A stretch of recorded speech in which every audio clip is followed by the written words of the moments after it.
आज के video class में हम जिस मैथमेटिकल प्रॉब्लम को वर्कआउट करेंगे वो बेस्ड है इनवर्स सर्कुलर फंक्शन पर, यानी प्रतिलोम वृत्तीय फलन पर। प्रॉब्लम क्या है? प्रॉब्लम है find the values of x and y, यानी x और y के मान को ज्ञात करें। तो x और y के वैल्यू को हमें फाइंड आउट करना है, पता करना है। किस तरह से, किसके हेल्प से? इक्वेशन यहां पर प्रोवाइडेड है sine inverse x plus sine inverse y equal to 2π/3 और cos inverse x minus cos inverse y equal to π/3। इन दोनों इक्वेशन के हेल्प से हमें x और y के वैल्यू को फाइंड आउट करना है। x और y के वैल्यू को फाइंड आउट करने के लिए हम इस इक्वेशन को किस तरह सोल्व करते हैं, let's see and try to understand. जो दिया हुआ है इक्वेशन है sine inverse x plus sine inverse y equal to 2π/3। इसको आप इक्वेशन 1 मान लीजिए, सपोज कर लीजिए। और cos inverse x minus cos inverse y है, इसको आप इक्वेशन नंबर 2 सपोज कर लीजिए, मान लीजिए। पहले तो हम इक्वेशन 1 और इक्वेशन 2 को डायरेक्टली ऐड कर रहे हैं। ऐड करने में लिखा जाएगा sine inverse x plus sine inverse y plus cos inverse x minus cos inverse y equal to RHS में 2π/3 और π/3, यानी 2π/3 प्लस π/3।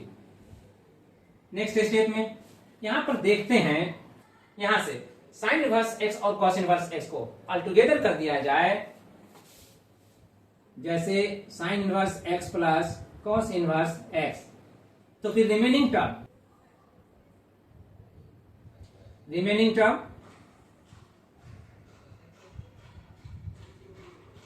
बचता है sine inverse y minus cos inverse y और इक्वल टू RHS में जो बचेगा वो 2π/3 प्लस π/3। अगर डिनोमिनेटर सेम है तो एलसीएम भी सेम ही रहेगा, और इसलिए डायरेक्टली न्यूमरेटर को हम ऐड करेंगे 2π प्लस π 3π, तो ये होगा 3π/3 और 3 कैंसिल, तो फाइनली हम RHS में पाई पाते हैं।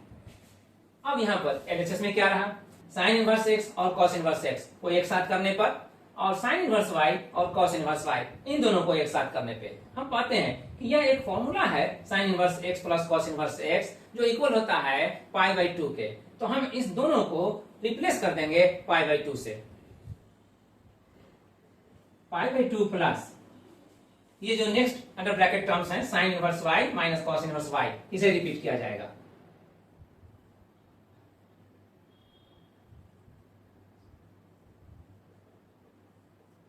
और फिर RHS में जो पाई है वही पाई यहां पर मेंशन किया जाएगा।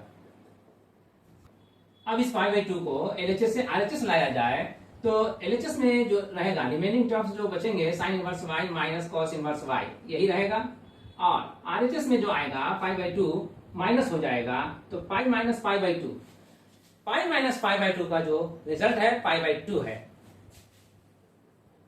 इसलिए π/2। क्यों? क्योंकि किसी भी नंबर में अगर उसके हाफ को माइनस किया जाए तो उसका हाफ ही आता है। ये भी एक नंबर है पाई, और इसके हाफ को माइनस कर रहे हैं इसी में से, तो इसलिए जो रिजल्ट आएगा वो हाफ ही आएगा, यानी π/2 ही आएगा। नाउ अब जो हम देखते हैं sine inverse y minus cos inverse y equal to π/2, इसका इक्वेशन नंबर 3 देते हैं नेम, और फिर उस प्रॉपर्टी को, जिस प्रॉपर्टी से हमने यहाँ पर sign inverse x plus cos inverse x को रिप्लेस किया था π/2 से, यहाँ पर वंस अगेन मेंशन करते हैं, दोहराते हैं। लेकिन इस बार x के बजाय हम y के साथ लाएंगे इसे, यानी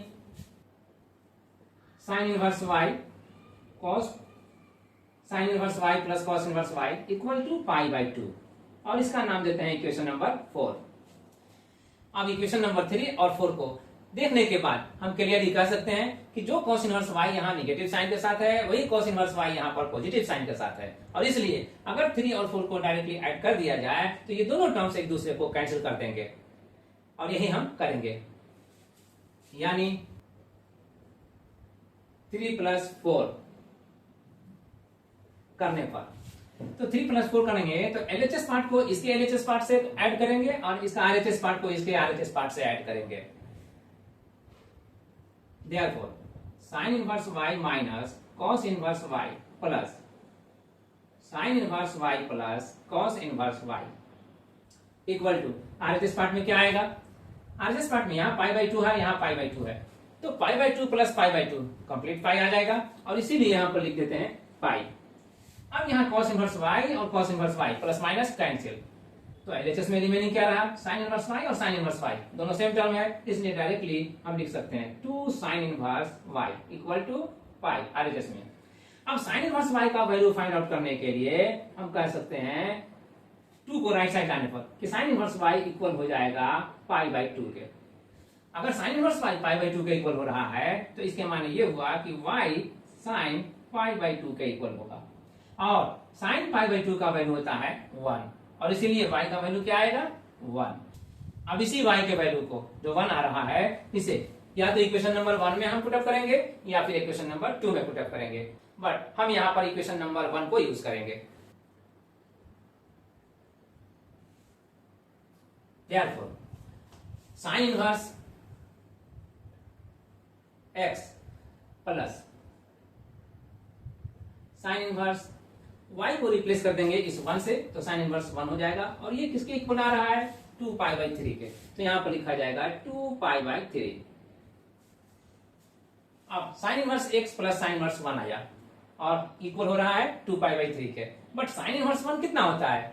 sin इनवर्स 1 जिस एंगल को एक्सप्रेस करता है वो एंगल पाई बाई 2 ही है, तो sin इनवर्स 1 को हम रिप्लेस करेंगे पाई बाई 2 से, तो sin इनवर्स x यहाँ पर एज इट इज रह जाएगा और प्लस ये sin इनवर्स 1 पाई बाई 2 आएगा और ये आ रहा है 2 पाई बाई 3 इसके, तो sin inverse x pi by 2 को राइट साइड लाएंगे, पाई बाई 2 राइट साइड लाने पर 2 पाई बाई 3 में माइनस हो जाएगा, रिजल्ट क्या आएगा?